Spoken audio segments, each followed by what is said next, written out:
Crime Curious is a true crime podcast that takes an in-depth look into real cases through the lens of a trained investigator and former prosecutor turned judge. If you are sensitive to expletives, anatomical descriptions, and accurate descriptions of crime scenes, this podcast may not be suitable for you.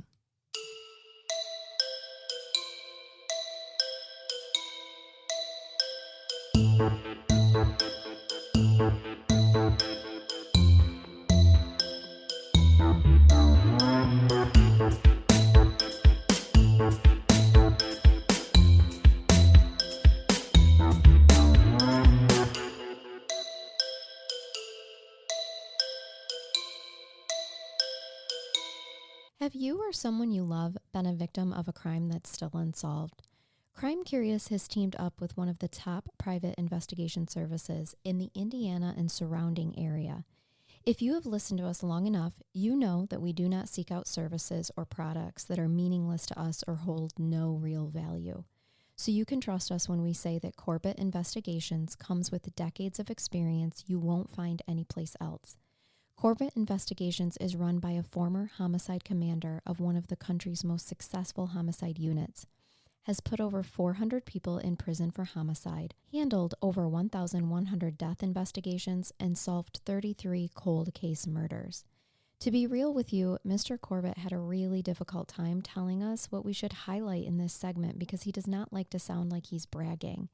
Solving crimes has been his life's passion, and he has never done it for the accolades or recognition. He has a whole team behind his services that help him be so successful, as they specialize in things like blood stain analysis, ballistics, crime scene reconstruction, and forensic pathology, just to name a few. When you contact Corbett Investigations, you talk directly with Tim Corbett. He is hands-on with every case and can travel anywhere that's needed to get the job done. Corbett Investigations prides itself on honesty, truth, feet to the ground, real investigation work, and the strength to stand up to whatever is in the way of solving the crime. Corbett Investigations specializes in complex homicide cases, sex offenses, and criminal investigations that are old and new. Tim and his team have a reputation for finding witnesses and information that others could not. Although we hope none of our listeners ever need private investigation services, if you do, we recommend contacting Corbett Investigations and mention this segment on Crime Curious for a free consultation. Contact Tim Corbett today at 574-229-8115. You can also check them out on Facebook at Corbett Investigative Services, Inc., or their email, tim@tcorbett.org. That's tim@tcorbett.org. Thanks for listening, and now on to the show. Welcome to Crime Curious. I'm Charnell. I'm Megan. Let's shake all of our good luck gree-gree. There we go. I'm two-fisting it. You are, with the Chaz and the bones. With all the spiritual gree-gree. Yes. All right, we're off to a good start. Now, Megan, this week, I am bringing you a controversial case because we haven't had one of those in a hot minute. And you like testing me. I do. And it is a controversial legal case.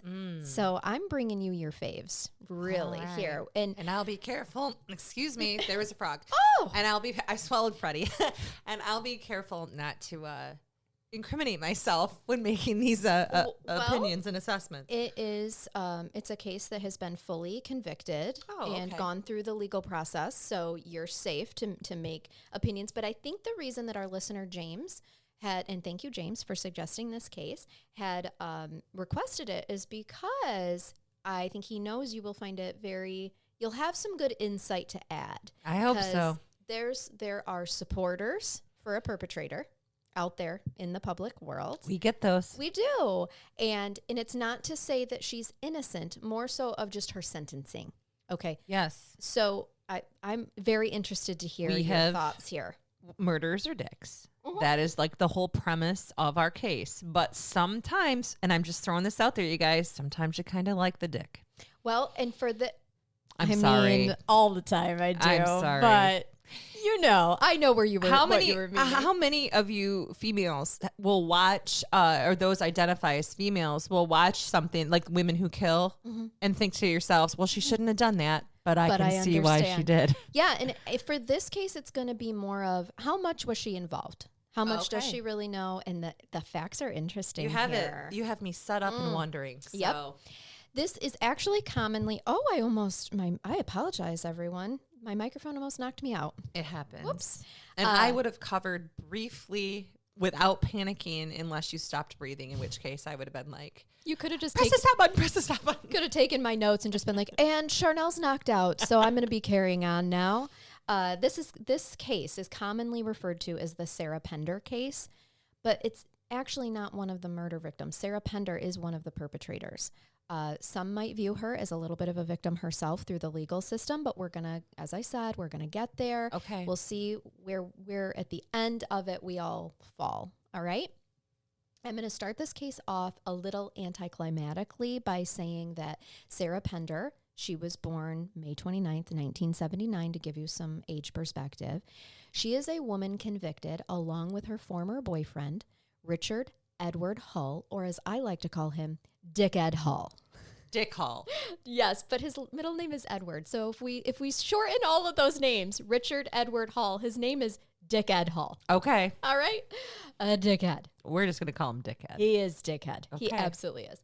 So they're convicted of murdering their roommates, Andrew Catalidi and Trisha Nordman, All right. on October 24th, 2000 in Indiana. Okay? Sarah was 21 at the time of the murders, and she has claimed ever since that she is a victim of a wrongful conviction. So now that I've told you the ending, I'm going to take you back to the beginning. All right. All right. I just needed to set that scene so you understood what was happening here. Is this so I can process as I'm going through? Yes.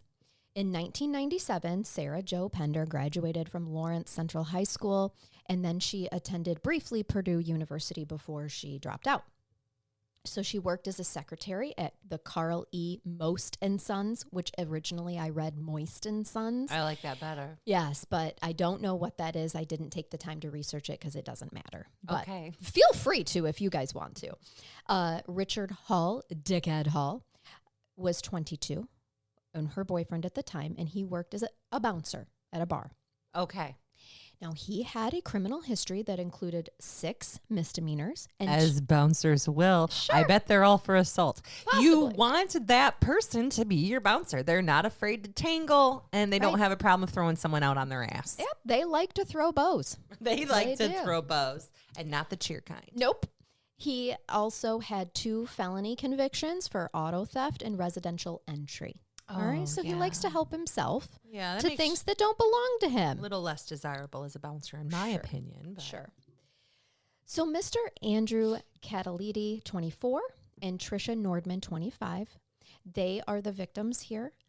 At the time, they were actually both fugitives out of a Nevada correctional facility where Trisha Nordman was serving time for forgery. Forgery, calling her a fugitive is a little bit of a stretch, but it was written that way The several times. fugitive part is that she escaped from justice. So she was probably either out on bond or waiting to be sentenced or had been sentenced and was on probation or something, and she took off. And that's called a fugitive from justice. Sure. And Andrew Catalidi was in for possession with intent to distribute methamphetamine. Yeah, so he Okay. is a PWID. That's Yeah. a 20-year felony here. It's not good. It's not good. We've got some history Yeah. going on. According to the police, Richard and Andrew reportedly sold drugs from their home. They were roommates. Remember this. These 2 couples were roommates, and they had a little operation going on, and they were selling drugs. Okay? Roommates and entrepreneurs. And actually, later, Dick Ed Hall confirms that yes, they were doing that. All Okay.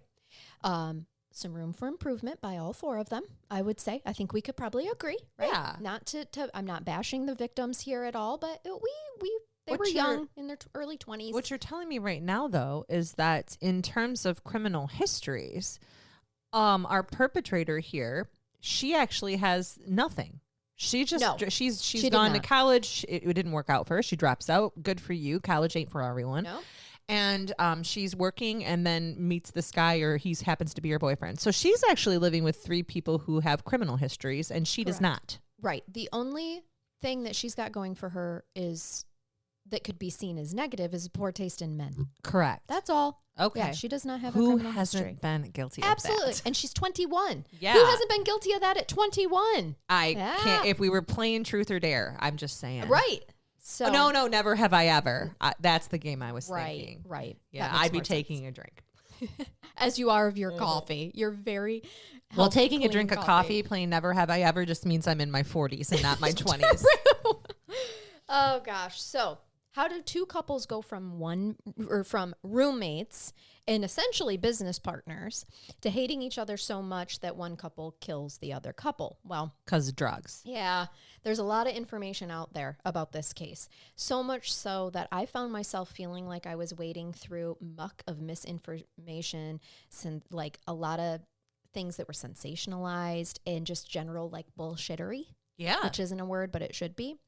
Any type of, was there a lot of media coverage on this? There was. That's yeah. why. And there still is. And I think that we're not done. I think we're going to see things in the future, honestly, with it. But reports claim that while the couple were shacked up together, tensions started to rise. And this is the debate that about like what the tensions were all about. Okay. But truly the overall consensus and just doing what we do for a living, we can probably agree with this, that it really appears that what was happening is that Andrew was about to cut Richard out of some money from the drug business. Okay? We've talked about it before. Drugs, sex, greed, and we throw in mental illness because that's like relatively new for, reasons that people kill. Right. But for the most part, drugs, sex, money. And I think in this case, we've got the drugs and the money. Yeah. According to a neighbor of this foursome, Jana Frederick, tensions had been growing for 3 to 4 weeks between the couples, and it mostly centered around Richard Dickhead Hall and Andrew Catalini the most. Okay. The girls are just kind of in the midst, just being the girlfriends. But this neighbor, who seemed to be at some point prior to the murders, like had been kind of involved. Like it sounded like they were friendly neighbors. Okay. Like they were in, kind of knew what was going on in each other's lives, because this neighbor said that, Richard Hall, because he had 2 felonies, he couldn't legally purchase a firearm. Right. And so he tried to actually purchase a weapon illegally from Jana Frederick's boyfriend. Yes. Okay. Which is common. This is what people do. That's how they obtain guns when they're not allowed to, Right. because you can. Right. And Jana's boyfriend said, no, I'm not going to legally sell you this gun. Okay. But He's a stand-up criminal. Yeah, Jana's boyfriend's not a Oh, criminal. he's not. No. But he's associated with them. Well, he's neighbors. And so I think they're just like, Unintentionally associated with them. yeah, Can you imagine somebody comes over who has a felony history, they're involved in some type of drugs. that they're like, selling methamphetamine? yeah, dude, can you sell me one of your guns? Right. Right. No. That's registered to meet? No, thank you. No, I'm just going to borrow it. I'm just going to use it tonight. Right. Oh, in that case. Oh, yeah. I'm just going to go coyote hunting. Nope. No. So I think that this little tidbit is important because you have to remember, due to Richard's criminal history, he couldn't buy a gun, and there were others that weren't willing to sell him one illegally. Okay? Just remember that. On the morning of October 24th, 2000, Dickhead Hall drove Sarah Pender to a local Walmart for some necessities. Sarah purchases a 12-gauge shotgun, Yep. 1 soda, and a box of condoms. Just regular Tuesday things. When we talk about things that make the cashier uncomfortable when This you is check it. out, that This is is one it. of those things. As Yep. the cashier, you would be like, huh. Mm-hmm. Listen, I got the gun, I got the condoms, and a soda for when I'm thirsty later. Jeez. I don't know why it was only 1 soda, though, but it was very specifically listed as just one soda. The way that I would take that is that the other person that you're with isn't going to get a chance to drink it. Right, if I'm the cashier, that's how I'm looking at it. Yes. And why do we need a whole box of condoms? They do sell them as a single. I know.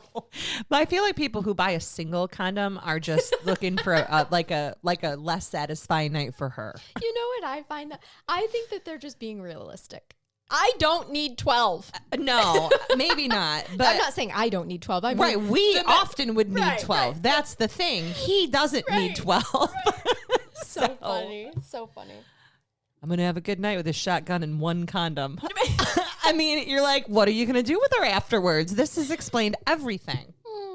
Well, later I'll tell you, the police do actually interview that clerk that made that sale. Yeah, what she remembered, didn't she? She did. Hell yeah, you do. Yeah. Condoms, a pop, and a shotgun? Yep. You don't forget that sale for the night. On a Tuesday. The only thing that you should do is have other people come in and buy distracting things so she doesn't remember yours. Right. You want to know what's really funny? When I wrote these notes, I literally wrote, regular Tuesday things. And then I was like, oh, I better look up and see what day. It was October a Tuesday, 24th. wasn't it? Yes, it was. Felt it. Yes, it was. So anyway, the clerk says, I actually watched Richard Hull pick out the ammunition for that gun, bring it to the counter, and Sarah pay for it. So like she is validating, like he was the one that was in charge here. I don't know who picked out the condoms and the soda, but he did because he didn't want her to pick the extra smalls out. She would have gone for it, right? It just ruins the whole night when she knows what size you actually wear. People have a lot of things to say about gun control, and we are not political, and we're not going to get into that here. But I do find it interesting that the person who she was with, clearly helping her buy things and stuff, to just add something, a caveat to those type of sales that says everybody who's there should be run. Oh, yeah. In case you're in a situation where someone's being forced to do this. I agree. So, just a thought. Don't crucify me, but there we go.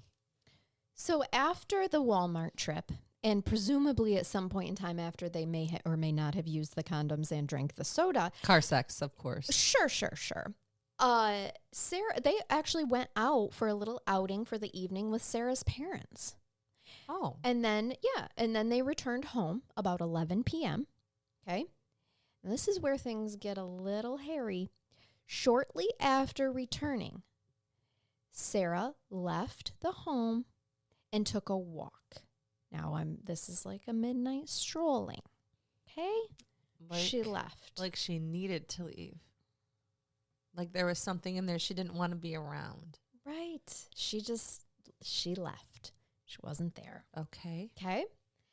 I'm going to tell you what we know of the incident per court records and interviews that Richard Hull himself later tells the police, because obviously I wasn't there, right? Okay. So this is us piecing this information together. But just as a jury would. Exactly. And truly, this is from court transcripts. While Sarah was away, an argument broke out between Richard and Andrew regarding money. This is where I say there's a little, discrepancies about what this fight was really about, but I actually think it's still about the drugs and the money from the drugs, because it is said that Richard and Andrew broke out into a fight regarding money that Richard's sister, Tabitha, owed Andrew. Oh, yeah. Okay. So why? I'm sure it wasn't for, sexual favors. So your sister still hasn't paid me for the drugs meth that I sold her. Agreed. So Richard said that Andrew, who knew about the recently purchased shotgun, went into Richard and Sarah's room to attempt to retrieve the weapon. Why? This is according to, because the fight is escalating. So Dickhead Hall claims that Andrew said, quote, that he was going to kill my fucking family, end quote. So Dickhead Hall said that he attempted to prevent Andrew's action, which resulted in a physical struggle between the two men. So these two men are in a kerfuffle. They're in a male skirmish. Okay? A male fluffle. Yeah, we're in a male fluffle. And somehow, I call that a testosterone wrestling. Yes, they are testosterone wrestling. So somehow, though, during all of this, Dickhead Hall just ends up shooting Andrew in the chest. How closely? But then shoots Trisha in the head and chest as well. Oh, I don't like any of that. Thank you. Me neither. Because kerfluffle over this, whatever. Somebody grabbed money. Somebody owing money, whatever. And then, oh my God, I shot him, right? Right. You would stop there and say, Trisha, oh my God. Call 911. Call 911. I just shot my friend while we were fighting, right? Because Yeah. that's going to go over better than saying, but you know what, Trisha, I don't want you around to have to testify about this, so I'm just going to shoot you twice. That's exactly what I put in my Twice. notes, too. We know Trisha was collateral damage. Of course she was. Right. He may not have planned on killing her, but that's exactly what collateral damage is. That's, well, now I have a fucking witness. Yep. But I have questions about why Sarah wasn't there. Thank you. Did he send her out of there so that she didn't see what was going to happen? Was this whole thing planned?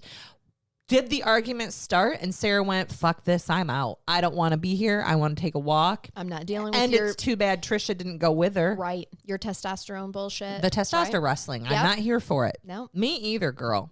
We'll see. We're going to see. When Sarah Pender returned, both victims were dead. And Dickhead Hall had already placed one of their bodies in the back of a truck that he actually borrowed from his friend Ronnie Herron. Oh, Ronnie. All right. Your Poor truck's Ronnie. ruined.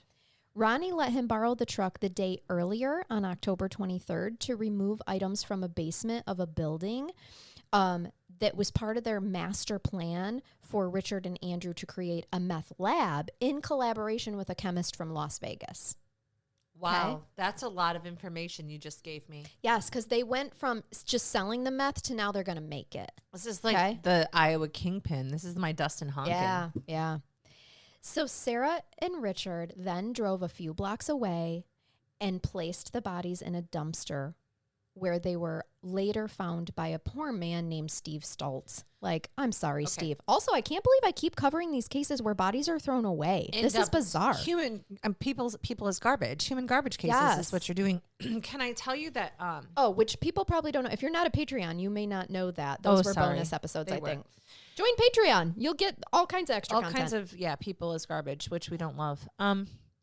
So what I'm hearing right now, just so you're getting my legal assessment. Mm-hmm. We don't know what she knew beforehand, at least not yet. There's no evidence. But what we do know is that she became aware that people were murdered and has now acted as an accessory after the fact. Exactly. So I just want to throw that out. Exactly. Mm-hmm. I know that I am sorry, I have got a frog. Incubus? Succubus? Is that you coming out? She's there. I know that people in stressful situations make poor choices, like helping your friend perhaps or your boyfriend dispose of a body. And I also know of cases where the person did not do that willingly. Mm-hmm. She could have been threatened or under duress. But there comes a time when you have an opportunity or ability to report because you are in a safe position where that needs to occur to avoid being an accessory. You mean like the next day on October 25th, 2000, when she went to work and was away from Dickhead Hall? That would have been a prime opportunity. Thank you for pointing that out. Yes, and that is where we were going next, is she went to work. And while Richard borrowed equipment from the neighbor that we already talked about, Jana Frederick, to clean up the blood and mess in the house. Now, Jana didn't know that that's what he was doing. She just thought he had fun with his box of condoms and needed to clean up. It didn't say what equipment. I'm assuming cleaning supplies, things like that. And she just was like, sure, whatever. What type of criminal borrows supplies? You've created a new witness.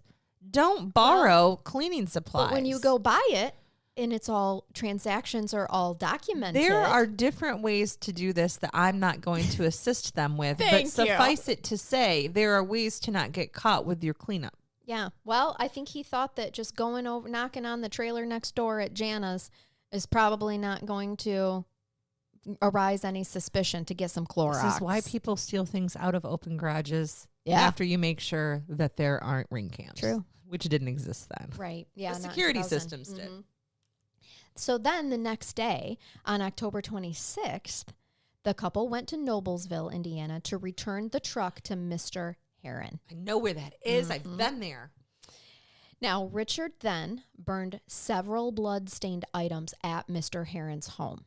I don't know if Mr. Heron knew what was going on or if it was just like, hey, you live out in the country. Can I burn this stuff instead of taking it to the dump? Totally legit. Yeah. We have a burn ban. We're not allowed to burn within the city limits. Right. So can I bring my stuff out there? And my dad even used to have just a burn barrel in the back. Oh, mine too. And then eventually it'd have holes in it and it'd rust out and you'd have to get a new burn barrel. Yep. My parents still do that. Exactly. They burn all their papers. Yep.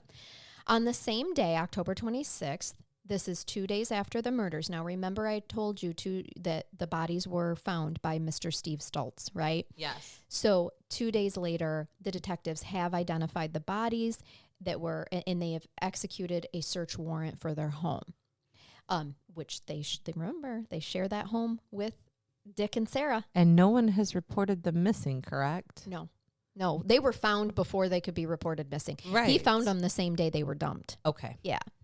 So they found as they execute this search warrant, they find traces of blood. They observe all of the attempts to conceal the murders and clean it up, all of that stuff. And Richard Hull is arrested in Noblesville on October 27th, and he confesses to both murders. Okay? Okay. On October 28th, Sarah is arrested for murder as well. All right. On this same day that she's arrested, she gives police a pair of blood-stained pants that belonged to Dick Ed Hall, and the DNA test confirmed that the blood was that of Tricia Nordman and Andrew Catalidi. No DNA evidence was found that linked Sarah Pender to the murders, for which both she and her boyfriend are now charged. She stated later to the police that, quote, after he committed these murders, I did not call the police, but instead stayed with him out of love, fear, loyalty, and sheer stupidity, end quote. She was 21 years old at the time. Yeah. She admits to helping him clean up and dispose of the bodies. Those are things she is absolutely guilty of.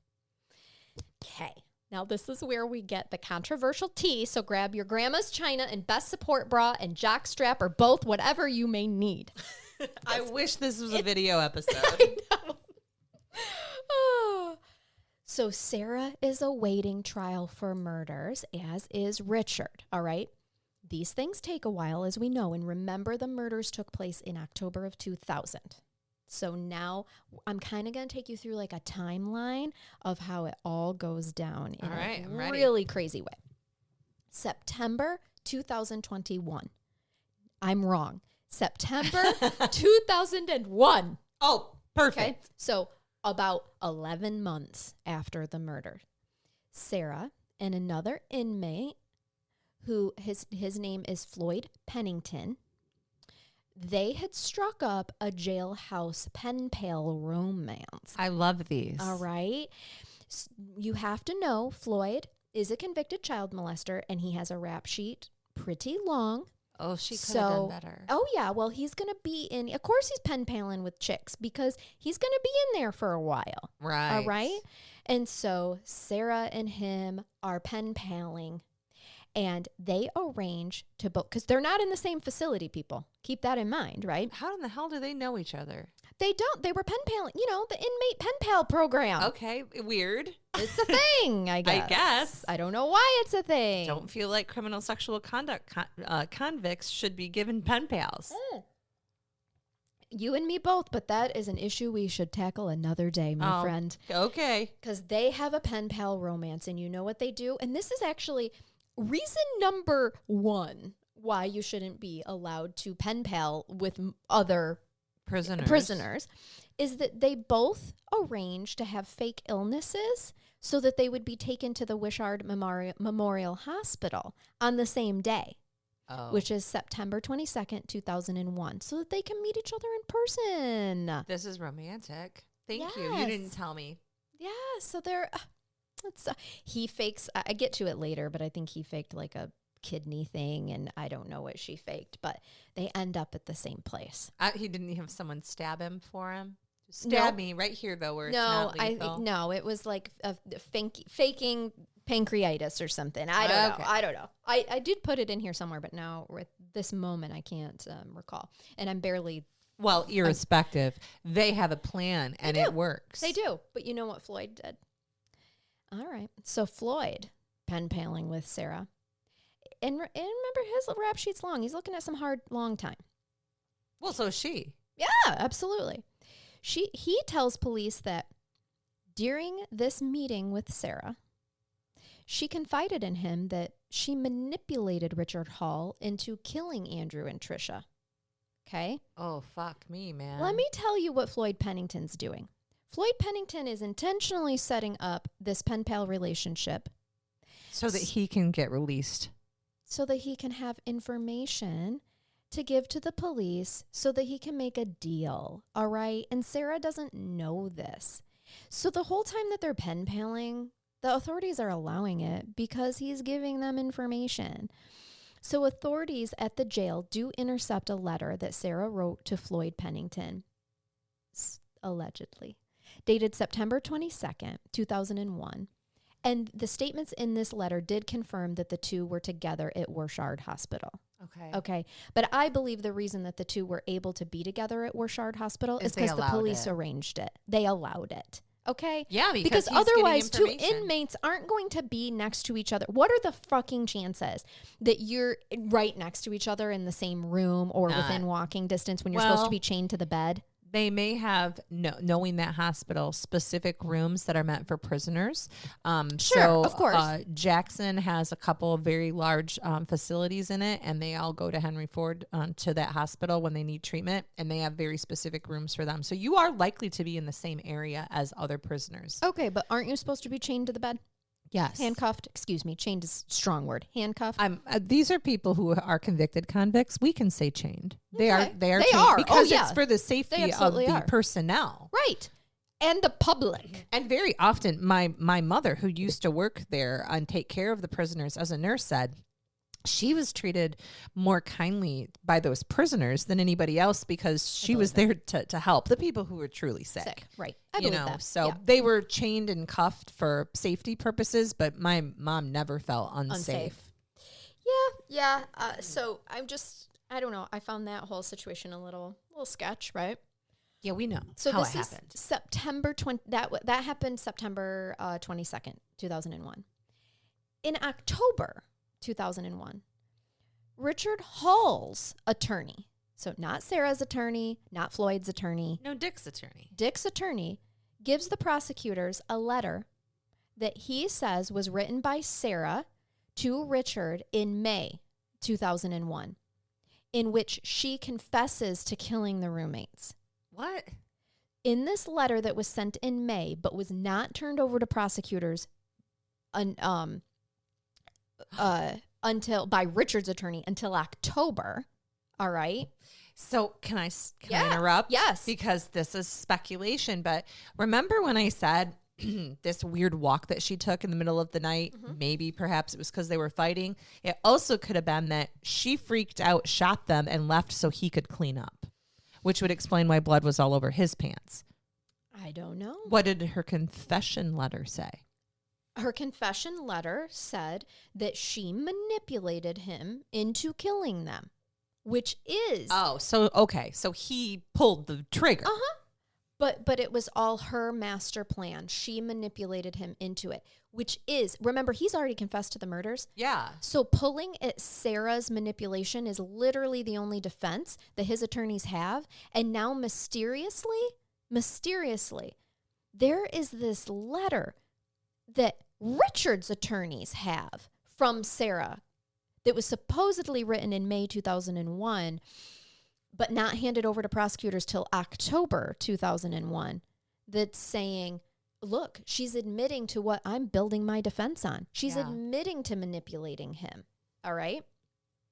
Okay. It's just things to keep in mind. Is he of low IQ, like manipulated? I mean, I think in our terms, they're all low IQ. Please explain, though. This is a man with a significant criminal history. Yes. Who's a methamphetamine dealer. She has zero criminal history. How in the fuck is she manipulating you, dude? So if any girlfriend who you're in love with says you should off these people, that Megan, doesn't... You're both culpable then. It's the power of the pussy. That's what I think it is. Well, I don't have that on a t-shirt yet, but I bet it's coming. Yep. So much I want to say, but it's a I know. general audience off. Just- I'm just gonna let it go. Let it roll off the let it. tongue. Yep, sure are. Definitely. But yeah, so we are using the age-old defense of the powers that a woman has over a man here, and because Is this Salem 1641? it feels like it a little bit. Just wondered. So truly, they know that Sarah's defense at this point in time is, I went on a walk at midnight, I came home to 2 dead people, and I helped my boo cover it up because I was a doe-eyed 21-year-old girl. I think that right? just sounds like the most legitimate explanation, to be honest with you. Well, Richard himself said she was not in the home.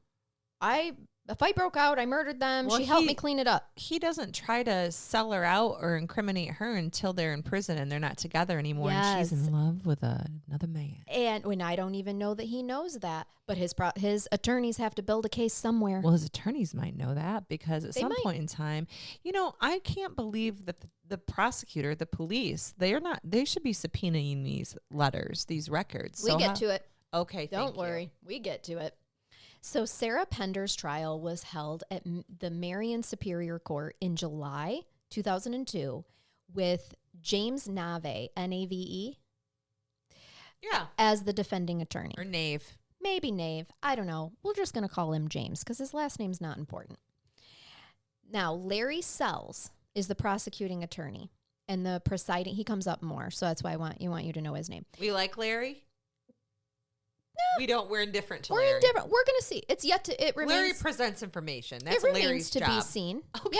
Yeah. Because I don't think we've seen the end of Larry in terms of Sarah's case. So, yeah. And the presiding judge was Jane Magnus Stinson, which I have to tell you, when I first glanced at the name with your 2 last names that you have, for a brief moment, I was like, Oh, Judge Megan. But Is it anyway, Larry Sells. I moonlight in Indiana. Larry Sells was known for his recently failed campaign to become the prosecutor of Hamilton County, in which he ran his campaign on convicting murderers and violent offenders. Okay. So he's just coming off from a failed attempt at that. So he's feeling probably a couple of ways about that. Now, neither Sarah or Richard testified at Sarah's trial, citing the fact that Sarah had bought the murder weapon on the morning of the murders and that she later helped Richard dispose of the bodies. Larry Sells told the jury that she had planned the murders and had manipulated Hall into committing them. According to the Indiana, oh my God, Charnell, pull it together, girl. You've got it. Indianapolis Star journalist, Vic, I'm not gonna, it doesn't even matter. No. Larry Sells, quote, likened her influence over Richard Hall to the control that Manson had over his followers who committed a string of murders in 1969. Are you fucking kidding me? Thank you. So, quote, end quote, after Larry Sells did that in court, this case became the female Charles Manson tagline right now ever since. Isn't that such a disgusting comparison? He couldn't buy the gun because of his felony record, so he had her do it. Right. He literally picked the stuff out. Right. But to say that she is Charles Manson ran a cult and with several people. And that happened over a significant time frame. Yes. He was brilliant master manipulation, and you can see that over years and decades even. Mm-hmm. This is a 21-year-old who went with her boyfriend, who was a felon, to buy a gun for him. Yep. And helped him clean up the bodies. And maybe she did know. But Absolutely. I still wouldn't because none of us know for sure. This is what you use circumstantial evidence for a potential conviction, and that's what that prosecutor did. Right. But to allude that she's the Charles Manson of females, this 21-year-old who's never committed any other crimes before, that's a stretch, y'all. It's gross. It's a stretch. But unfortunately, and so this is to say every person that's been in Sarah's position before, went along with a murder, helped clean up a murder. Are they all Charles Manson-esque? For that matter, any other person who has manipulated somebody else into killing, like look at the, oh my God, the recent Munchausen's case. Oh, why is it? Gypsy? Gypsy, thank you. She manipulated her boyfriend into killing her mother. She did. Okay, so why is no one linking her to Charles Manson? Like, that has happened so much. Because there's a mitigating circumstance. And you guys, every human being is capable of manipulation. We've all done it. Yes. You can try to say you haven't, but you have. Intentionally or not. Correct. And it may have, small children engage in manipulation because it's a normal part of the growth process. Yes, it's just your brain development. You learn that you can manipulate something to your advantage, so you do it. Yep. So this takes off. This takes off in the media, and it gives people an idea that they think they know about Sarah, right? The people who aren't sitting in the court and listening to the actual testimony and the actual facts, right? They are hearing, oh my gosh, this woman, she's as bad as Manson. Her powers of manipulation are as strong as Manson's. That says something. So to prove Sarah's guilt, Larry Sells relied chiefly, and I do mean chiefly, on the letter. Yep, I knew it. That was allegedly sent to Richard from Sarah in May 2001, and the testimony from inmate Floyd Pennington. I need to tell you more about... Who was manipulating her so he could get out. Correct. And I have to tell you more about Floyd. Please. And remember, while I'm telling you these things, that Floyd's testimony was a large part of the prosecution's argument that the jury heard. But the jury isn't hearing the stuff I'm about to tell you about Floyd. Okay. All right. At the beginning of September 2001, so right as they are, trying to meet, they met on September 22nd, 2001 in that hospital, right? Floyd was a habitual offender and a violent felon awaiting sentencing on a recent robbery conviction. So he's awaiting to be sentenced. He also had a previous record for child molestation, a crime for which he had received a 5-year sentence in 1989. On September 20th, 2 days before meeting in that hospital with Sarah, 2001, he met with a detective by the last name of Martinez, okay, saying that he could arrange a meeting and have Sarah Pender admit to him her responsibility for the murders. Okay. I have so many things to say right now. I know. As I told you before, the two had started a romantic pen pal relationship, and by September 2001, they had exchanged 75 letters. Okay? Can I just say something right now? Of course. I'm not happy with the police investigation I'm not choice. happy, Martinez. I'm not happy. No, especially in terms of who you've chosen to use, because as a defense attorney, here's what I'm all over. A convicted child molester is an inherent groomer. Mm-hmm. They know how to groom children into allowing them to perpetrate on them and continually sexually abuse them, especially if there have been multiple victims. So you just took somebody who is a master groomer, given them to a 21-year-old who's never been convicted of any crime before, engaged in a relationship through letters where 75 letters to allow him to groom this woman. Mm-hmm. That's where I am with this. I think all of that should be thrown out. I think as a judge, I would have a very hard time with that being presented to allow that information in. Yep. Well, I hate jailhouse shit anyway. I know you do. I know you do. Some is inherently believable, but this isn't through the pipes. But I don't believe that these details were allowed in court because it's all about Floyd Pennington's history. It's not about what was allowed in court was that they had a pen pal relationship. They had exchanged approximately 75 letters, and that they arranged to meet. What wasn't put into court, though, was the dates, Megan. So Floyd meets with Detective Martinez on September 20th, 2001. Okay. Yeah. And then they meet at this hospital. They arrange to meet at this hospital and fake an illness on September 22nd, 2001.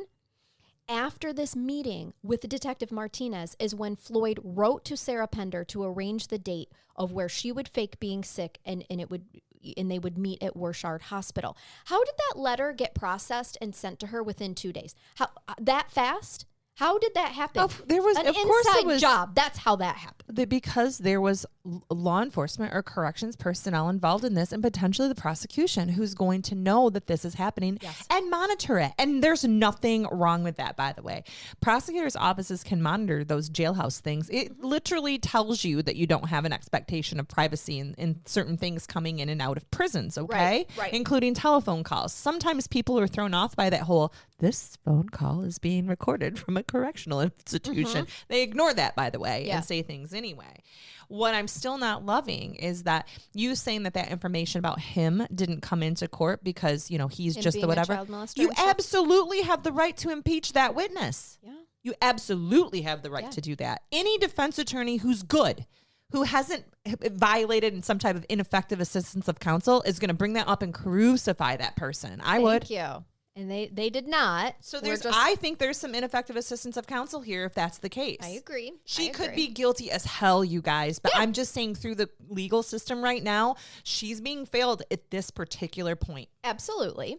I agree. He did. I was right. It was a kidney problem. He faked. I just got to it in my notes. He faked a kidney problem. Now, I don't getting stabbed in it, because maybe that would have been helpful. I don't want you guys to think that it was the detectives that sought out Floyd and arranged all this through Floyd to frame did this Sarah. himself. Exactly.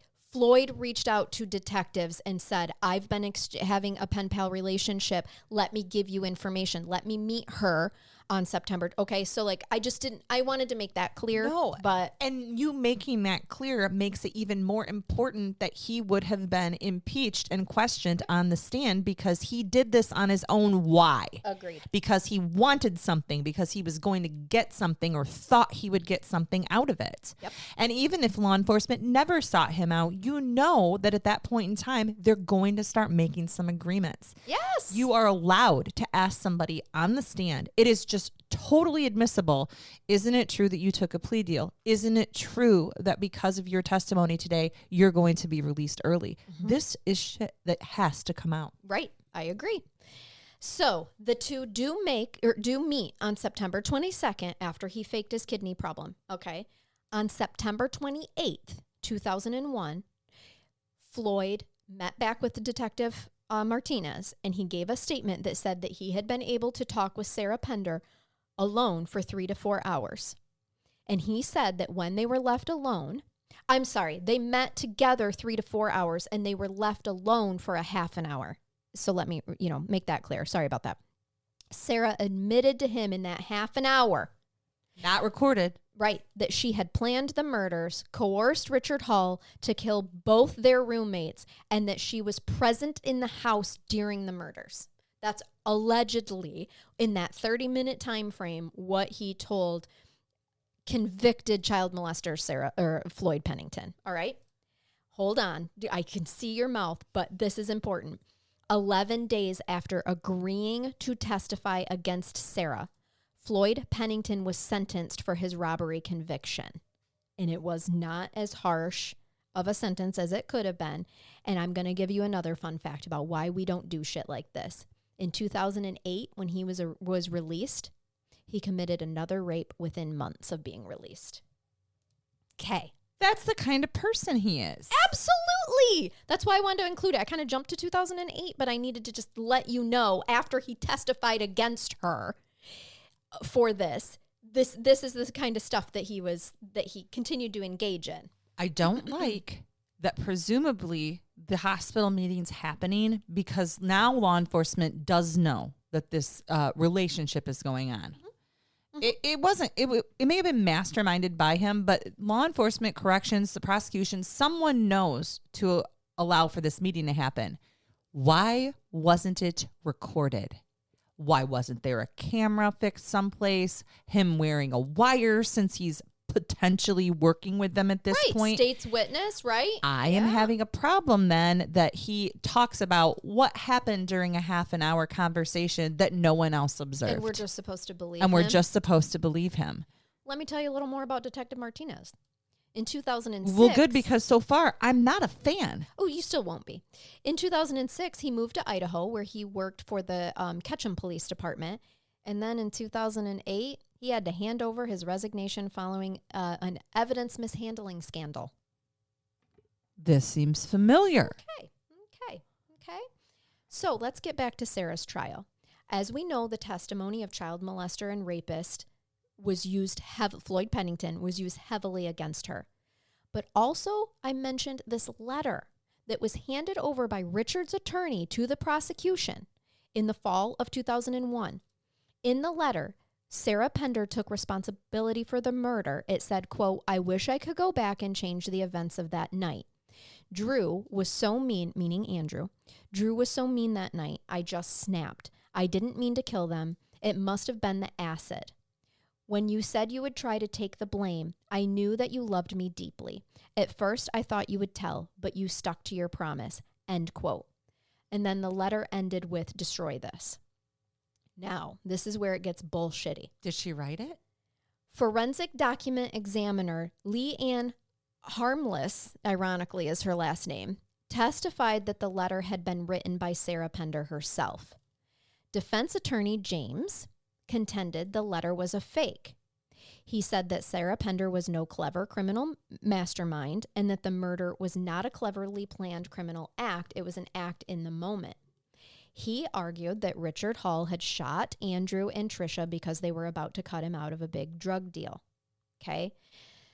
But regardless, I also need to say something that I think I say later about the letter, but I'm just going to tell you right now. All the letters that had been exchanged from between Richard and Sarah had been written in a feminine, like cursive. Yeah. This letter. I know men that write like that too, by the way, but I know what you mean by that pretty flowery. We'll get to the men that write like that. We will? We will. We will. See, you know why my brain just reads yours now. It does. We're such a vibe over here. We're a vibe. Cracks me up. And someday when we start recording our episodes, like for You're gonna video, see it. people are going to see that you can't see my notes. No, Like, not it's at really all. Funny. So this letter that Richard's attorney handed over to the prosecution, it was all in a feminine print, not cursive. That means something to me. Me too. As a person who very specifically and characteristically writes in cursive. Me too. I very rarely print something.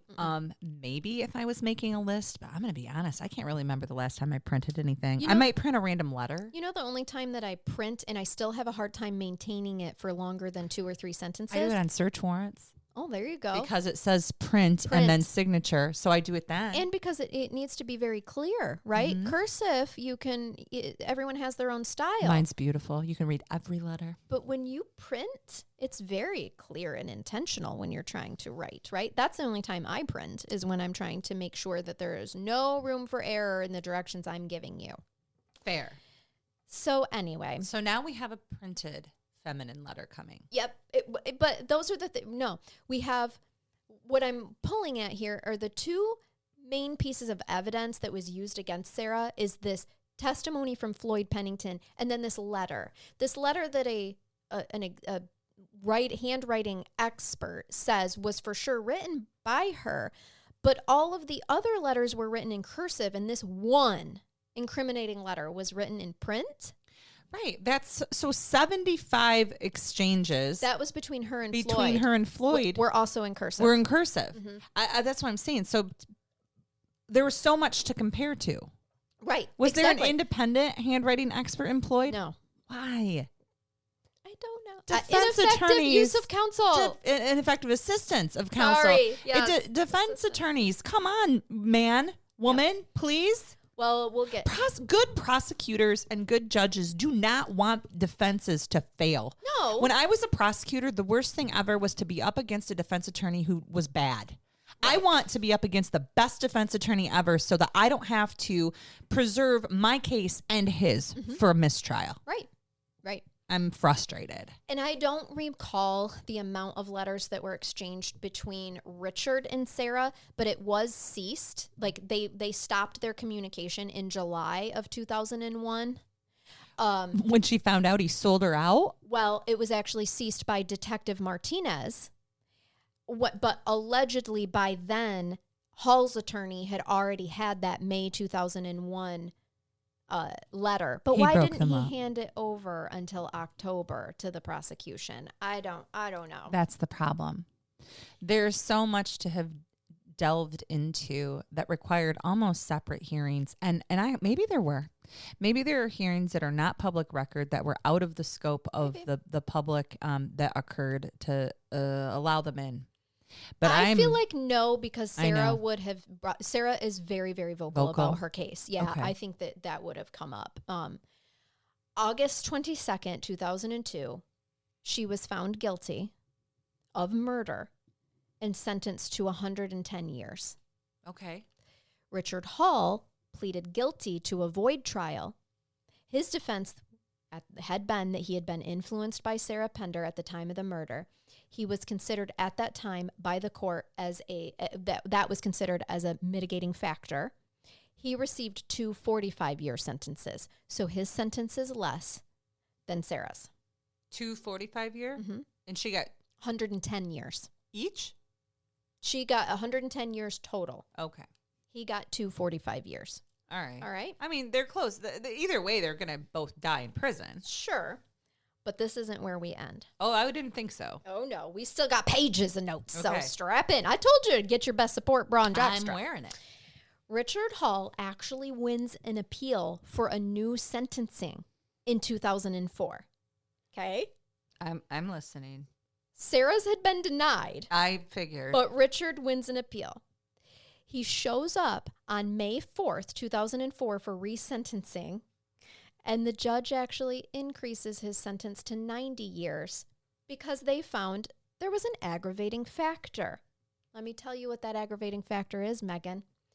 The aggravating factor is that there was a notarized affidavit in which he admitted the forgery of that letter that we have been talking about, and it contradicted his earlier testimonies.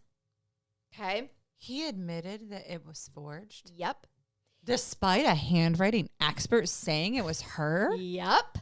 Shocking. This is actually what it said. The court found, quote, an additional aggravating factor that arose since the original sentencing, which actually is very serious. Richard Hall appears to have committed perjury in an effort to help his co-defendant manipulate her way out of a criminal conviction for the very serious offenses of murder, end quote. In a signed affidavit, Richard Hall himself recanted and admitted that the letter that his attorneys provided to the prosecution in the fall of 2001 was a forgery. In it, he explained that while he was detained at the Marion County Jail, he showed samples of Sarah's handwriting to fellow inmate Steve Logan and asked him to write a letter for him. This fucker. Logan wrote a lot like a woman. Told you we would get to the men who write feminine. I'd charge him again. In return, you decided to take the stand and testify. Remember, that letter was a huge part of Sarah's conviction. Yeah, there's grounds now for appeal for a mistrial on hers. You would think. Well, no, you would know. I know this. It's something I know. Yep. There's a piece of evidence that is exculpatory. Yes, and I've got to tell you, they've denied those appeals each time. But they found that it was pertinent enough to re-sentence him to more jail time. To increase his jail time. But they won't use that as a potential mitigating circumstance. I feel like I'm missing something legally here. Like somewhere, a judge in Indiana is like, listen, Judge Megan, you forget this. and then I've done something wrong. That's what I keep searching for too. Like, I can't. What came out about Sarah's involvement that shows that she was so manipulative that they will not allow these things to be part of her a resentencing? They used something. a now known to be forged letter to sentence her. Yes. He signed an affidavit saying that. In return, Richard Hall, for Logan writing this letter, okay, because, you don't do something, another inmate a favor, Not right? out of the goodness of your heart, usually. No. You need to know that Steve Logan is a small white guy. And remember, I told you that Richard Hall was a bouncer. So he's no small dude. He offered him protection in prison. He did. He was cell block protection. And his goal for that was to get a shorter sentence. Like, he was hoping that if that he would get a shorter sentence. So unfortunately, while admitting that the May 16th, 2001 letter was a forgery, it resulted in a heavier sentence for him. Double on each count. No benefit to Sarah whatsoever. So they're still trying to say, you signed that affidavit as another way for her to manipulate you. But she hasn't benefited from it. She did not get... The judge increased his sentencing to 90 years. Each. Yes, and not her. She got no benefit from it. So none. To claim you signed that is what was actually said in this appeal for his resentencing was you signed that affidavit as a way to try to get a murderer less time. She manipulated you even more. Where's the proof of that? Right. Well, right.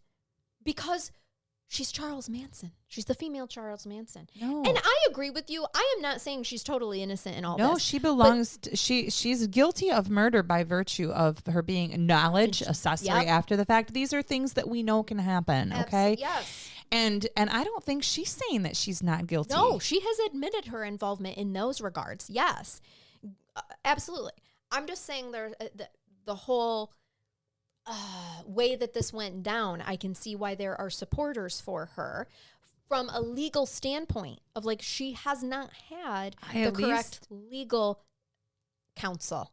Right? I at least believe, based off of what I'm hearing, and again, this is only based off of the information that you've given me, that this should at least come back to a court for exploration. And this is why I say I don't think that we've seen the end of this case. I really hope that we haven't. Again, if for any other reason, then the conviction may be fine. Fine with the homicide conviction, but for the sentencing piece, right. I know you guys aren't going to like this, some of you.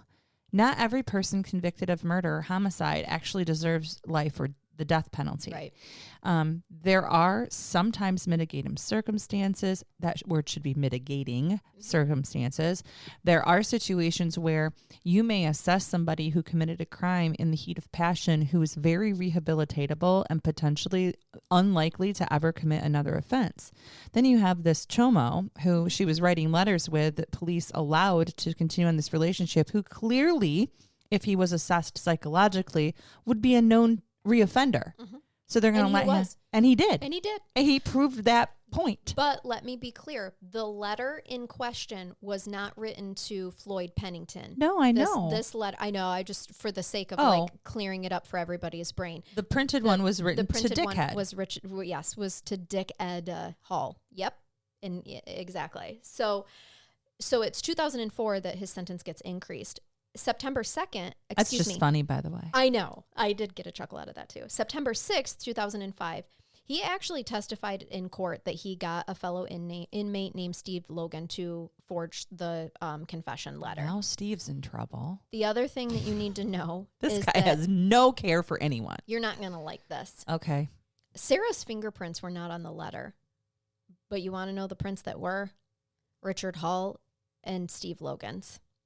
So it confirmed his affidavit was correct. And that's the whole reason why he's here testifying, because in 2004, when his appeal was given him a larger sentence and they're saying, no, you only signed that affidavit to try to get her a lesser sentence, blah, blah. He's like, no, I'm telling you the truth. I don't think that I, deserve a increased sentence for telling you the truth now, but he still committed perjury.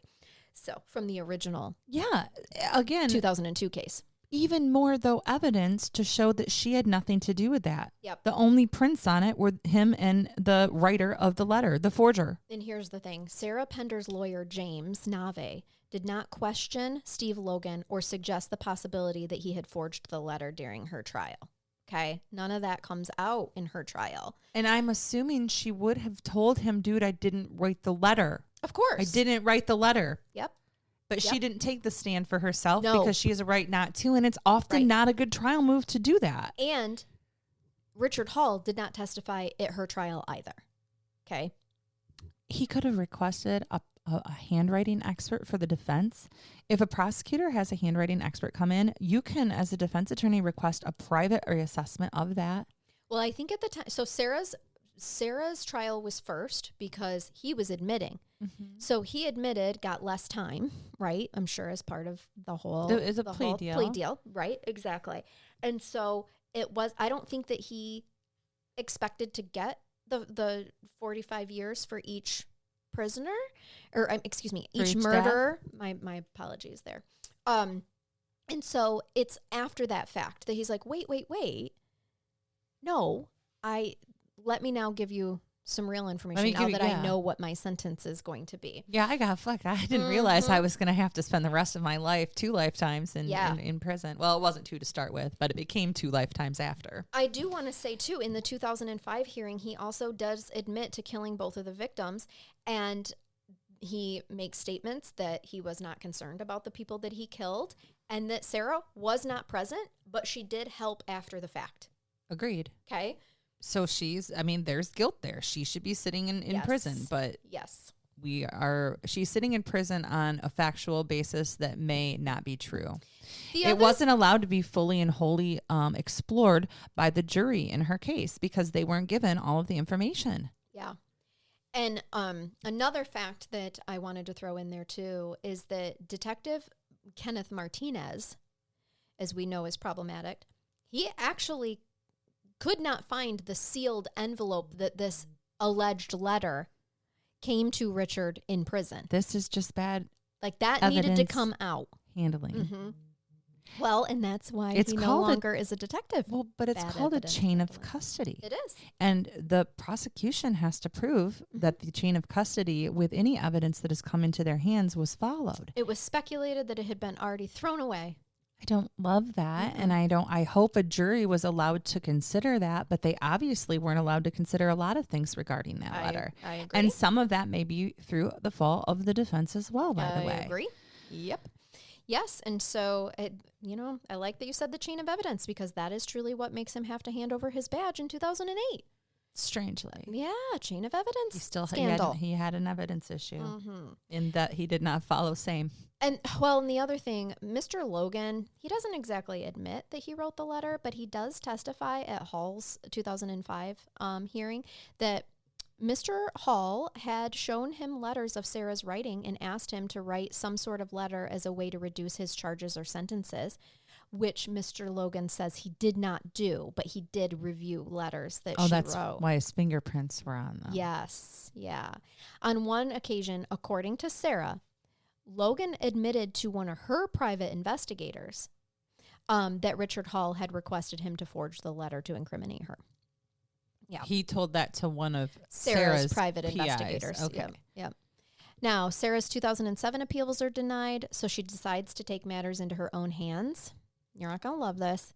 She escapes from the Rockville Correctional Center, a maximum security prison that is 50 miles west of Indianapolis, on October 4th, 2008. No, I don't love it. And you're not going to love this part. She did nothing but shoot herself in the foot with this because she had the aid of a prison guard, Scott Splinter Sr., and a former cellmate, Jamie Long. Now, I know. I've heard this. I think so. At the time of her evasion, Scott Splinter had been a corrections officer at the Rockville Correctional Facility for 5 years. The previous month, he had been placed in a pre-trial diversion program for misdemeanor charge of battery. And although he was married with children, he was also engaged in an ongoing sexual relationship with Sarah Pender behind bars, which we've heard of before, all right? We have. Now, Jamie Long was an older married woman. She had a criminal conviction of 2 felonies and 12 to 15 other types of convictions. Sarah and Jamie met in 2007 while they were inmates at the Marion County Jail, and they formed an intimate relationship. Jamie referred to Sarah as her wife while they served time at the Indiana Women's Prison in Indianapolis. After being released, Jamie frequently visited Sarah Pender. Okay. So this is where I say she's shooting herself in the foot, because she is clearly manipulating, one could argue, right? Yes. Jamie into thinking that they're having a relationship, while she's also having this relationship with this prison guard, Scott. Yes. Right? Because with intention of him helping her get out. Yep. She wants to get out because she feels all of her appeals are being denied. And she knows, when I run out of appeals, I'm screwed. So I'm going to take matters into my own hands. And I am going to get out of here. You're right on the manipulation piece. But nowhere have I ever said that I don't think she's not guilty of these things alleged. What I'm saying is there's been evidence that was mishandled that I think is enough to allow for her to be re-explored in court on some type of a remand. I agree. It doesn't mean that she's not guilty. Or that she should even be released. But maybe 110 years may be a little excessive. Depending on what comes out. But she is showing that that maybe the conviction was correct in terms of her ability to manipulate. Right. On the other hand, you also have a person who was put in prison at the age of 21 who's learned the skills to survive in a correctional facility where one might need to manipulate so as not to succumb to other types of assaults. Of course. I just want to throw that out there. We create 100% survival. Yeah. We create a different level of criminal when we decide that someone's going to be institutionalized in a correction facility the rest of their life. I agree. So, fall 2008, she escapes, okay? And fall 2008, the TV show America's Most Wanted features her story. And on this episode, they interview Larry Sells, the prosecutor, and he once again sensationalized the story and paints the picture of her being a female Charles Manson who could manipulate anyone to do anything. Sarah has written, quote, that the media, including America's Most Wanted, has selectively used facts in order to manipulate the viewers to believe I am a degenerate, dangerous criminal in return for a sensational story, higher ratings, and the guise of bringing justice, end quote.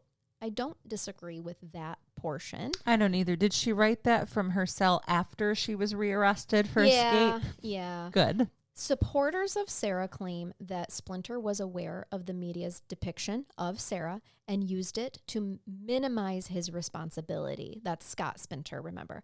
They point out that I'm sorry, it's Spintler. We don't care.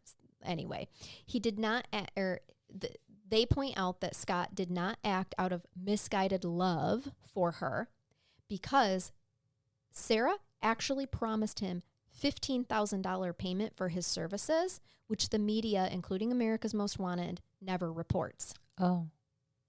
And it did not come up during Scott's trial either. Okay.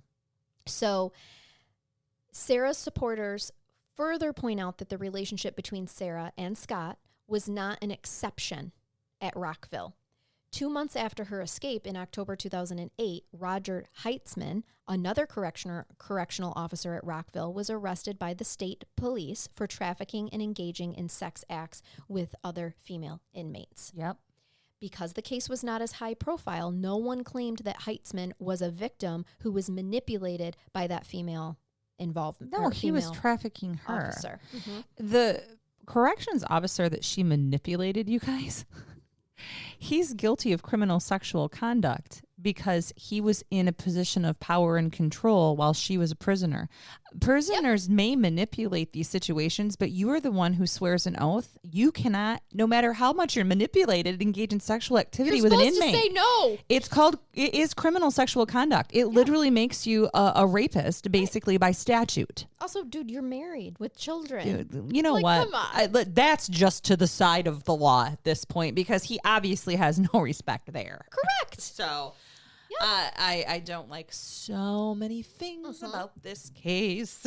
Supporters of Sarah also claim that the Department of Corrections had an interest in exaggerating Pender's abilities to manipulate in order to minimize the media damage for their own responsibilities. The Rockville Correctional Facility's hiring policy had already received bad media publicity in February 2008, so just months before her abscondence. Absconding. What absconding? What did I make it into something it shouldn't be? I love the word abscondance, and I'm going to find a way to use it. Okay, I just thought it sounded better than absconding. Is ing correct? It was for absconding. Yes. Well, anyway, the fact of the matter is, they had hired this dude who was actually a mass murderer, Stephen Kazmierskavec. Help me say his last name. Kazmiersvik? Yeah. It sounds so familiar. Kazmierskavec. I don't.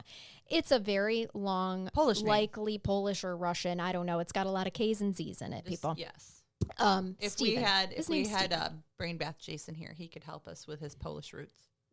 Barely. He can barely say his real last name from his Polish roots. So Fair.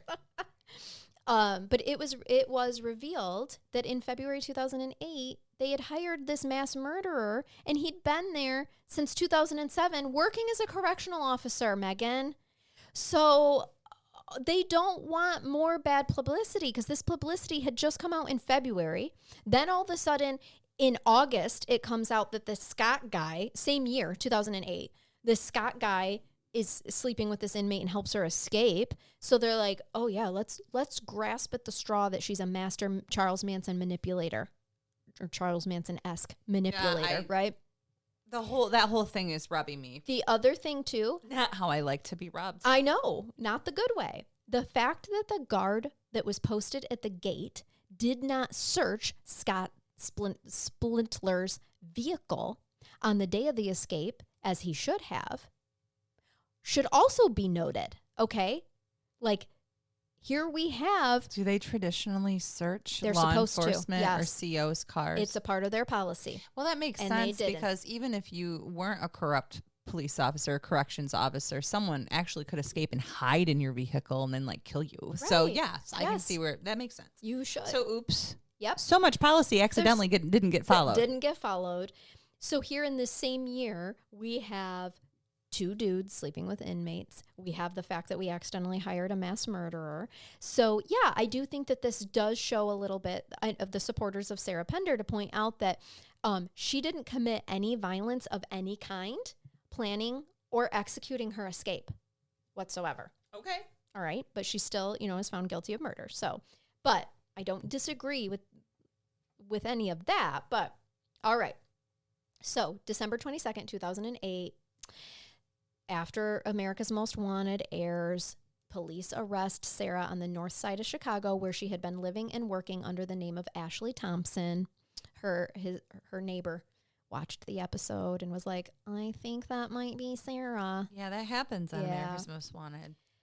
So now I'm going to take you to fall 2009. I told you Larry Sells comes back up. Yes. So the prosecutor who tried Sarah's case, he was actually helping an author named Steve Miller do research for a true crime novel. Okay? As one will. Yeah. And I am going to tell you this, though. This novel that's later released in 2011 on Sarah's case is highly scrutinized You as think? being extremely inaccurate. Well, since So- one side, the prosecutor, you would need an independent person like a you or an I Yeah. to write Yeah. something like that. It's called Girl Wanted: The Chase for Sarah Pender, and Okay. there was a lot of controversy about the accuracy of the information in that book, which if you're just an independent true crime novelist, You can do whatever you want. you can. But Larry's, Write whatever you want and fuck up someone's life. You have God. the right to do that as an American. Mhm. However, while Larry Sells was helping Steve Miller, he was going through old case files, old detective files, like Detective Martinez's files. And he discovers what was called a snitch list. Yep. And what they... Confidential informants are the words that we like to use, but Well- you would label them, by the way, sometimes with a number or a code name. Here's the thing. It wasn't the police's snitch list. It was Floyd Pennington's snitch list. Ooh, you have me intrigued. He had a whole list of people that he was willing to come up with snitches about to try to reduce his sentencing. And Sarah's name was on it. Yeah. So this doesn't sit well with Larry Sells. Larry Because- all of a sudden has a gut feeling that maybe this wasn't right. Correct. He was Shit, like, Larry, good job, buddy. hold on a second. He realizes this document was an important piece of evidence that should have been given to Sarah Pender's lawyer. And Larry becomes... I like this. Yep. He becomes convinced that Sarah was wrongfully convicted, and he contacts Sarah's mother and expresses his willingness to help in an effort to get her a fair trial. That's all I want. Correct. That's She might be guilty, you guys, but it's an Innocence Project piece, and this is the prosecutor. He prosecuted her. Yep. This should hold weight. Mm-hmm. And this is why I say I don't think that we have seen the last of Sarah Pender's case. Because Larry just expressed like some exceedingly redeeming qualities for me. Yeah. And makes me think that he did not have any type of inappropriate knowledge that perhaps law enforcement investigators did. Yep. He was operating with what he was given. With the information that he had. And was operating against a defense attorney who clearly didn't know the type of appropriate things to object to. Or if he was objecting to them, he was getting overruled by the judge, in which case there's perhaps some, bad decisions that were made there. So just throwing it all out there. Absolutely fair. Exactly. And so, as I said, Sarah did not help herself when she escaped from prison. Okay. That was not helpful. But, I agree with you. I think that through the writing of trying to help Steve Miller research this book, he came across not only the snitch list, whatever, the snatch list. That is epic. It was the snatch it list. It was a very long list with a lot of well-known cases at the time in the media, by the way. Wonder how many he was actually involved in. I had the same thought. Like, have they went back and made sure that he wasn't a key witness that testified in any of those cases? How many of those people were his prison pen pals? Right. So I agree that I am happy that Larry has had a realization. I think that more information now has become available for him. Agreed. And for him to contact Sarah's mom and say, I want to help you get her a fair trial. Not claiming she's innocent, guys. No. He just recognizes that legally she has not had a fair trial at all. And that is truly our right. Guilty or not, it is our right to have a fair trial. And we say that a lot on this podcast. I think we have to give him a lot of weight to Larry, because prosecutors swear an oath to uphold the truth and to present valid evidence. And if there's something exculpatory or that makes you feel in your gut that somebody you were prosecuting either didn't do it or wasn't treated fairly, again, you have a duty and an obligation to come forward with that in a way that defense attorneys do not, by the way. Prosecutors must. Mm-hmm. And he's coming forward. Yes. He's coming forward and he's putting it right out there. Yep. I like it. So that's the case. Shit. That's where it ends so far, is just that they are campaigning to try to get her a fair trial. I don't think that her supporters are of the way of saying she's innocent. No, she's not. Right. Innocent. And she's not saying that. I mean, truly. But she may not be guilty of the exact thing that she's been accused of. Exactly. Or things. Yep. And if she is, she may not have been sentenced appropriately, at least based off of one key piece of evidence that we now know to be a forgery. Actually, two, because Floyd Pennington's, he's the one that had so it's those two key pieces of evidence that she was convicted on need to be thrown out, and it all needs to be reevaluated. And we also need to drop the sensationalization of she's a manipulator to the liking of Charles Manson, and give her a trial without that tagline. And to just be cognizant that her manipulating a prison guard runs right directly in the face of the fact that he was committing a felony criminal sexual conduct by engaging in that behavior with her through his employment. Right. I'm sorry. Right. To me, you can't mitigate away a person in a position of power engaging in those actions. He's far more culpable. And her creating an intimate relationship with another inmate is very normal. I just don't care about that Me at neither. all. Me neither. Truly. You're going to develop intimate relationships with individuals who she doesn't think she's ever getting out of prison. It's why she wanted to escape. Absolutely. So But she that's also created a family. It's also true, right? Just as humans, we're going to seek connectiveness. You may go into prison for life as a straight person, but you're more than likely not going to stay that way, by the way, guys. Or develop some type of affection or relationship. A human psyche wants to be intimately involved with another human. And feel human touch. Yes. Yep.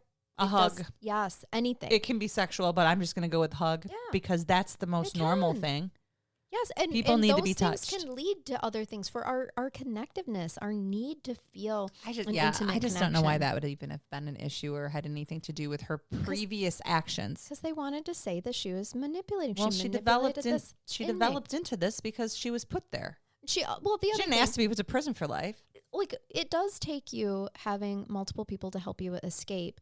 The fact that they had to draw, say that they were an intimate couple and they were, calling each other wife or whatever, I think is just something that they're pulling at to try to show her manipulation, when really that's very common. How many other inmates in there did that same exact thing? Yeah. You didn't have to be in a physically intimate relationship to love someone and help them escape prison. True. You don't. Agreed. So I don't know. Yeah, so that's where that is, and we'll give an update if Larry is ever successful in helping her get a more fair trial. Some recent things had come up in terms of trying to get that, but I won't speak to it until it actually happens for your sake. So, thank you.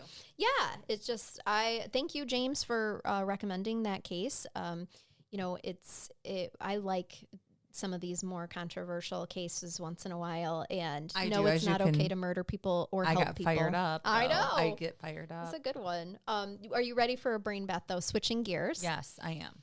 And this actually came to us. Did you guys know that you can email us brain baths? Just put brain bath in the subject line to crimecurious@yahoo.com. If you have a funny story, you're welcome to do that. And we have a Miss Brooke who did that for us. She emailed us a brain bath. And she said, I have 2 stories where I publicly mortified my mom. My mom. I love it. She said, 1, there was a group of us, my mom and I and her friend and her 2 kids. All right, so she's with her mom, her mom's friend, and her mom's friend's 2 kids. Mom and her friend were playing bingo, and we came back after doing our own thing. We were still 2 or 3 games to go, so we had to sit and wait. I felt a familiar rumbling in my belly. Oh, no. Thought I could get away with it and let it rip silently. Get away with it? I did not. The dodgy plastic garden chairs that we were sitting on amplified that fluff, and the entire room heard it. My mom's friend had tears streaming down her face, as did us kids.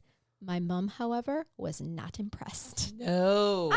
How dare you? That is like my biggest fear, that I will try to get away with a silencer, and it got amplified by a 1970s chair. Yes. Yeah. Just as the room grows quiet. Yes, of course. The second one, she said, my dad, brother, and I were visiting my mom in the hospital. This poor woman. My brother went to the loo, and my dad went in after him. When my dad came back, he commented in an old school Aussie country bloke, so excuse the language, which is so funny. On this podcast, we don't say excuse the language. We just drop it. No, we do not. But he said, quote, geez, the last bastard who was in there was rough. Your kid? End quote. As in very smelly. As he said this, my brother, who was sitting behind him, pointed to himself and mouthed, it was me. I lost my shit and started laughing so hard I couldn't breathe. Every time I looked at my brother, I would start all over again. As luck would have it, a nun came to pray with my mom. Being a stupid teenager, I did not realize how rude I was until I saw my parents shooting daggers at me. It was at that point I got up and left because I just couldn't stop. It took a while before my mom could laugh at these events, but she eventually does. Okay. And I will say this. She said, my lovely mom lost her battle to cancer 22 years ago, and these stories are a wonderful way to remember her with a giggle. Oh, I'm just so grateful that she shared those Me for too. us, and we could talk about her mom for a minute and help bring a smile. I to often her. also find humor in the darkest of situations. I am the person who, when there's a family emergency and everybody's at the hospital, says just the worst things.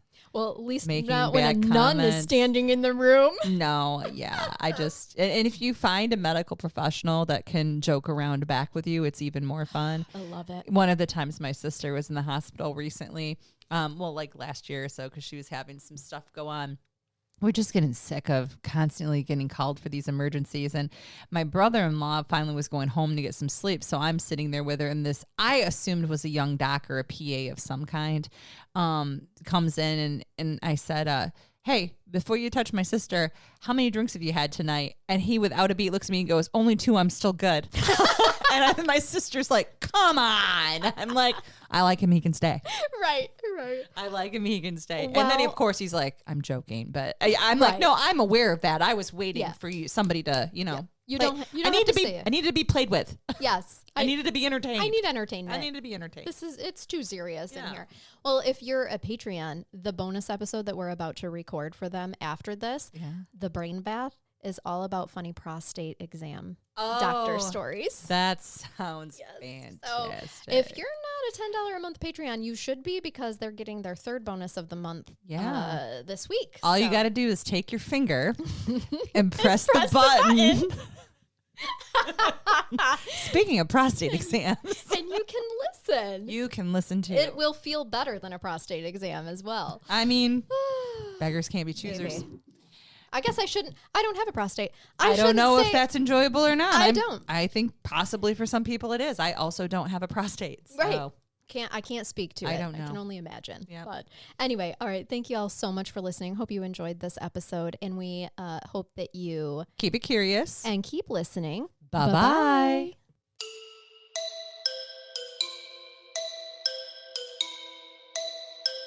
Bye-bye.